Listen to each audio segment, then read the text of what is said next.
10 days, the fire at the EPEC waste facility in Orrington has been fully extinguished.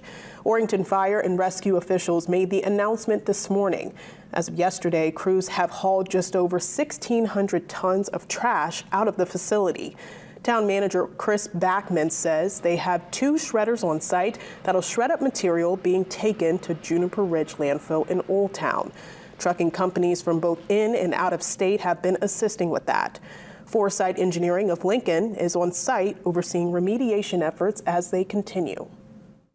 The plan is to continue with the restart of this plant and keep the production going as far as the waste energy. The EPEC has no intentions of leaving us and still plans on, reopening this plant next year. The plan has been turned back over to EPEC staff, and they are managing the removal of the waste.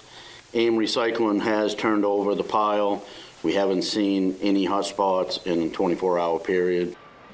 Backman confirmed there is a corrective action plan that has been filed and approved by the Maine DEP.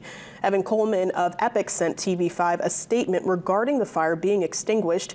He says, quote, "We want to publicly state our great appreciation and thanks for the rapid response from first responders on the night of the fire, including those from neighboring communities, the ongoing work to fully extinguish it, and the thoughtful expert leadership from Orrington Fire Chief Scott Stewart," unquote.